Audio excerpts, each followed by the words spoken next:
कारखाने के कठोर गलियारों में जहां मशीनों की गड़गड़ाहट इंसानियत की आवाज को दबा देती है, एक और कहानी सामने आती है शोषण और धोखे की।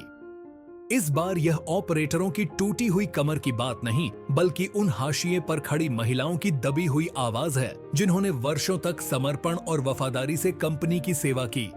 लेकिन उनकी निष्ठा का कोई मोल नहीं, क्योंकि यह व्यवस्था मौन और अन्याय पर चलती है। यह कहानी है मितान बाई और रागिनी मंडल की। 5 वर्षों तक बाल्को फैक्ट्री में सफाई का कार्य करते हुए इन महिलाओं ने निष्ठा और लगन से काम किया, बिना कोई शिकायत किए। उनके लिए यह नौकरी जीवन और सम्मान का सवाल था। लेकिन इसी मेहनत के बावजूद उनके साथ जो हुआ वह किसी को भी झकझोर सकता है। फिर एक दिन 8 जून 2023 को मितान बाई और रागिनी मंडल के जीवन में एक ऐसा मोड़ आया जिसका कोई अंदाजा नहीं था। बिना किसी चेतावनी के उनका गेट पास ब्लॉक कर दिया गया। जहां वे हर दिन फैक्ट्री के अंदर प्रवेश करती थीं, आज उन्हें बाहर कर दिया गया। उनके दिलों में उठते सवालों का कोई जवाब नहीं था। जब उन्होंने अपने सुपरवाइजर श्री कुरैशी से जवाब मांगा तो उन्हें सिर्फ एक ठंडी प्रतिक्रिया मिली। कुरैशी ने बाल्को कंपनी के HR विभाग की ओर इशारा किया, लेकिन कोई स्पष्ट उत्तर नहीं दिया। महिलाएं असहाय खड़ी रहीं, जबकि फैक्ट्री के भीतर जीवन सामान्य रूप से चलता रहा।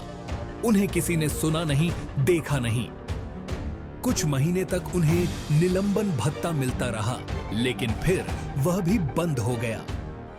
अब उनके पास कुछ भी नहीं बचा था, न कोई रोजगार, न कोई मदद। मितान बाई और रागिनी मंडल दोनों अपने परिवारों की जिम्मेदारी निभाने के लिए संघर्ष कर रही थीं।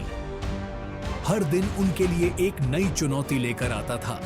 प्रबंधन के अधिकारियों के लिए यह एक मामूली बात थी।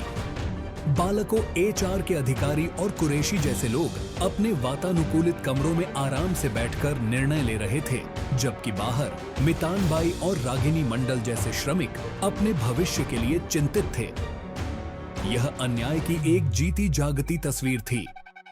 मितान बाई और रागिनी मंडल द्वारा इन अवैधानिक और अन्यायपूर्ण कृत्यों की शिकायत वेदांता प्रबंधन को दर्ज कराई गई है।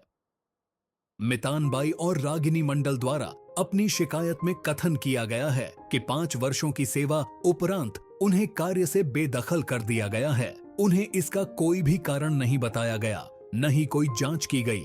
कार्य से बेदखल करने के कारण वे अपमानित हैं और उन्हें समाज एवं अपने परिवार में किसी अपराधी के रूप में देखा जा रहा है।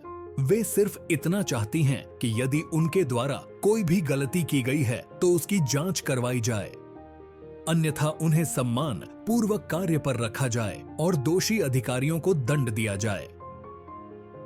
शर्म और विडंबना की बात यह है कि बाल्को प्रबंधन द्वारा खुलेआम कानूनों की धज्जियां उड़ाई जा रही हैं और प्रशासन के जिम्मेदार श्रम अधिकारियों द्वारा कोई कार्यवाही न किया जाना बाल्को प्रबंधन के दमनात्मक कार्यों में प्रशासन के सहयोग पर भी गंभीर प्रश्न खड़े करता है।